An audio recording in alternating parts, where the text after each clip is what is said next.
Tu crois que ta vie est en désordre? Tu crois que tout ce que tu traverses n'a aucun sens? Alors écoute-moi bien aujourd'hui. Parce que Dieu sait exactement ce qu'il fait. Même quand toi, tu ne comprends rien. Tu regardes ta douleur, ton retard, tes portes fermées, et tu penses que Dieu t'a abandonné. Mais non, si Dieu t'avait abandonné, tu ne serais même pas encore debout aujourd'hui. Tu es encore là, tu respires encore, tu avances encore. Et ça veut dire quelque chose. Le problème, c'est qu'on veut tous comprendre le plan de Dieu immédiatement. On veut les réponses avant même la préparation. On veut la bénédiction sans la transformation. Mais Dieu ne travaille pas comme ça.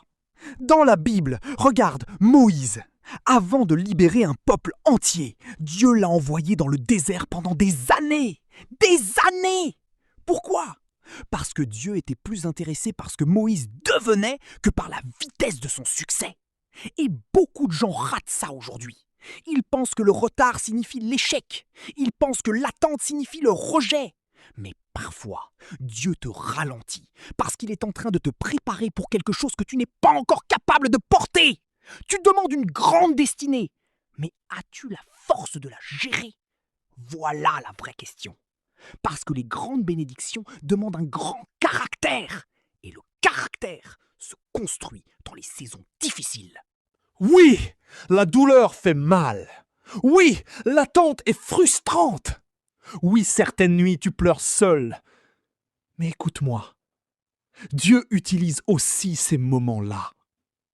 Dans Romains 8, 28, il est écrit que toutes choses travaillent ensemble pour le bien de ceux qui aiment Dieu. Pas seulement les bons moments, toutes choses. Même cette déception, même cette trahison, même cette saison où tu te sens perdu. Dieu peut utiliser tout ça. Et parfois, ce qui ressemble à une punition est en réalité une préparation. Tu veux savoir pourquoi certaines personnes abandonnent trop tôt? Parce qu'elles arrêtent juste avant le changement. Juste avant la percée. Juste avant que Dieu ouvre la porte. Ne fais pas cette erreur. Tu as déjà survécu à des choses qui auraient dû te détruire. Et pourtant tu es encore là.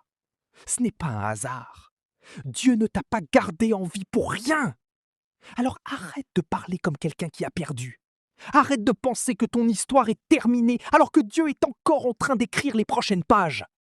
Ton retard n'est pas ton échec. Ton silence n'est pas ton abandon. Et ta douleur n'est pas la fin de ton histoire. Dieu travaille encore. Même quand tu ne vois rien, même quand tu ne comprends rien, même quand tout semble bloqué, il travaille encore. Alors relève la tête, respire profondément et continue d'avancer avec foi. Parce qu'un jour, tu regarderas en arrière et tu réaliseras que Dieu savait exactement ce qu'il faisait depuis le début.